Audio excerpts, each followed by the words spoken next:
മൂന്നാറിൽ വീണ്ടും ആളുകൾക്ക് നേരെ തെരുവ് നായയുടെ ആക്രമണം. 2 പേർക്ക് നായയുടെ കടിയേറ്റത്. കഴിഞ്ഞ ദിവസം വിനോദസഞ്ചാരികൾക്ക് നേരെയും തെരുവ് നായയുടെ കടിയേറ്റിരുന്നു. ഇക്കാനഗർ, രാജീവ് ഗാന്ധി നഗർ എന്നിവിടങ്ങളിൽ തെരുവ് നായ ശല്യം രൂക്ഷമാണ്.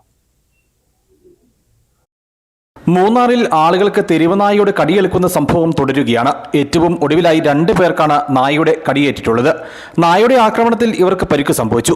സംഭവത്തിൽ പ്രശ്നപരിഹാരം ആവശ്യപ്പെട്ട് പഞ്ചായത്തിലും പോലീസിലും നായയുടെ ആക്രമണത്തിനിരയായവർ പരാതി നൽകി. കഴിഞ്ഞ ദിവസം വിനോദസഞ്ചാരികൾക്കും തെരുവ് നായയുടെ കടിയേറ്റിരുന്നു. ഇക്കാനഗർ, രാജീവ് ഗാന്ധി നഗർ എന്നിവിടങ്ങളിൽ തെരുവ് നായ ശല്യം രൂക്ഷമാണ്. രാപകൽ വ്യത്യാസമില്ലാതെ നായ്ക്കൾ അലഞ്ഞു തിരിഞ്ഞു നടക്കുന്ന സ്ഥിതിയുണ്ട്.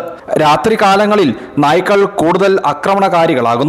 കാൽനട യാത്രികരും ഇരുചക്ര വാഹന യാത്രികരുമൊക്കെയാണ് തെരുവുനായ ശല്യത്തിന്റെ പ്രതിസന്ധി കൂടുതലായി അനുഭവിക്കുന്നത്. നായ്ക്കളെ ഭയന്ന് മാത്രമേ രാത്രികാലങ്ങളിൽ ആളുകൾക്ക് സഞ്ചരിക്കാൻ കഴിയൂ.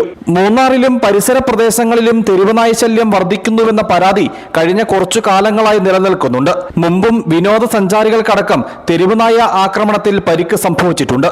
വിദേശ വിനോദസഞ്ചാരികളടക്കം എത്തുന്ന സംസ്ഥാനത്തെ പ്രധാന വിനോദസഞ്ചാര കേന്ദ്രമെന്ന നിലയിൽ മൂന്നാറിലെ തെരുവുനായ ശല്യത്തിന് ശാശ്വത പരിഹാരം കാണണമെന്നാണ് ആവശ്യം. News bureau, Adimali.